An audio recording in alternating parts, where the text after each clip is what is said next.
American football, the most popular spectator sport in the United States.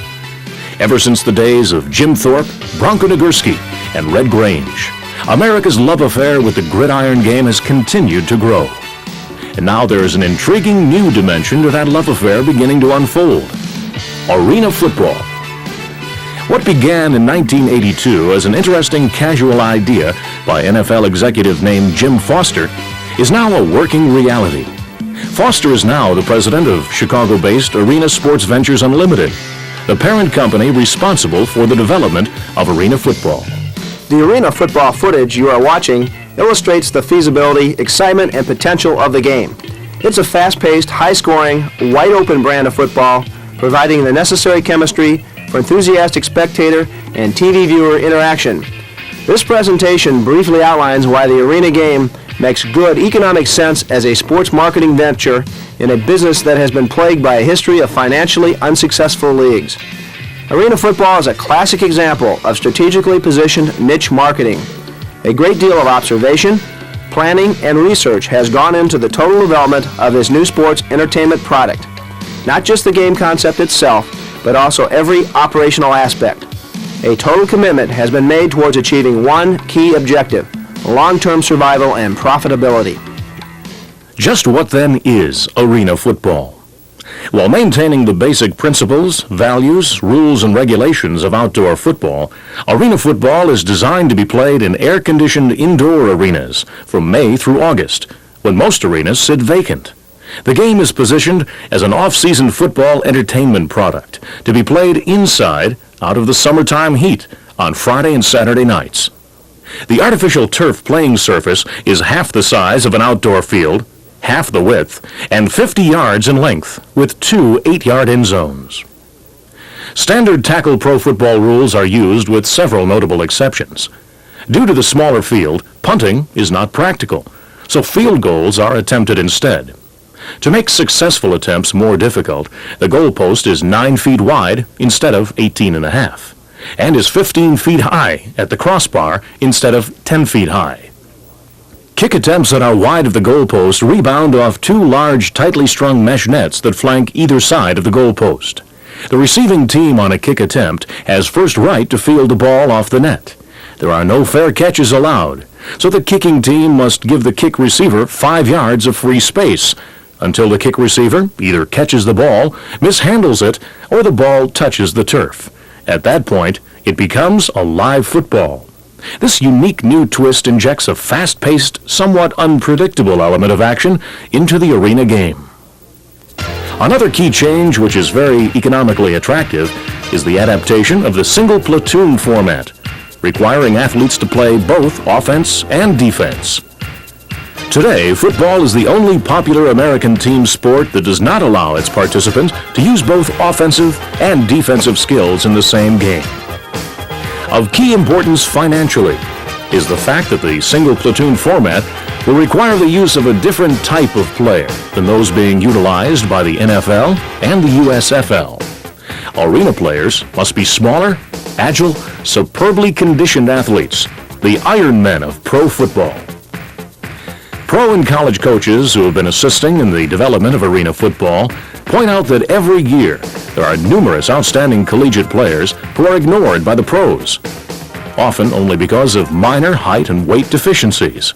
Many of these college stars will now have the chance to excel as arena pro players. Due to the narrower playing field, the standard 11-man team has been reduced to 8 players. But as can be seen from the action footage, the play of the game is not visibly affected. The use of the single platoon format and the 8-man team reduces the need for an NFL-size 45-man roster. Arena teams roster 18 players plus a 4-man reserve taxi squad, creating sizable reductions in payroll. Coaching staffs of 4 instead of 10 to 12 are used, and support staffs are also considerably smaller. And best of all, arena football will have no need to enter into a bidding war with the NFL for NFL caliber talent, as has been the case with the USFL. Arena football will draw name talent from a large, previously ignored talent pool. Recent research has shown that given the choice during the spring and summer, a majority of American football fans would prefer watching football over other summer spectator sports. While the USFL has experienced numerous problems with its ownership, management, and marketing efforts, it is important to point out that the league was able to average 26,000 paid attendance in its first 2 years. This was done despite playing in costly 60,000-plus seat stadiums, often under miserable weather conditions. Many games were played in the daytime to make matters even worse. With an average seating capacity of 16,000 seats and no weather problems to contend with, arena football does not need paying crowds of 35 to 40,000 to be successful. Thanks to inexpensive arena rentals and otherwise greatly reduced operating costs, it is projected that arena football can begin to show profits in its second year of operation with only 14,000 average paid attendance. The negative public and sports media perception of sparsely filled outdoor stadiums is much easier to overcome in smaller indoor arenas. By playing Friday and Saturday nights, arena football avoids competition with a multitude of traditional daytime summer activities and is instead positioned as a viable nighttime entertainment option. What then is the plan for the further development of arena football? Instead of jumping blindly into the formation of a new league, a 1986 pilot tour featuring 4 evenly matched regional all-star teams of outstanding prototype players will play a series of 13 games over a 7-week period between late June and early August in 13 target market cities. The 13th game, which is to be aired on network television, will pit the 2 best tour teams in a championship clash. Other selected tour games will be telecast by ESPN.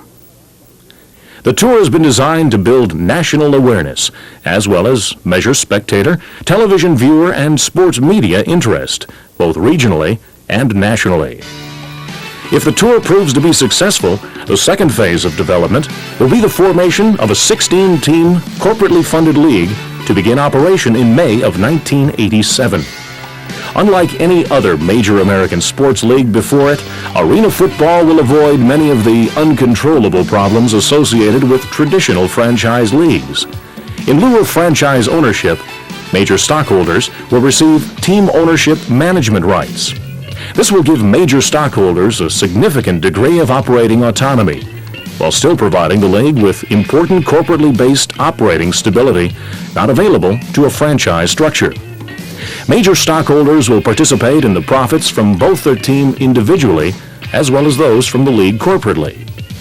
The pilot tour is being funded as a limited partnership at $2.5 million. The tour is projected to take in $1.4 million in revenue against $1.9 million in expenses. Despite the small projected loss, investors in the tour will reap long-term financial and personal rewards if the tour is successful and the league is formed.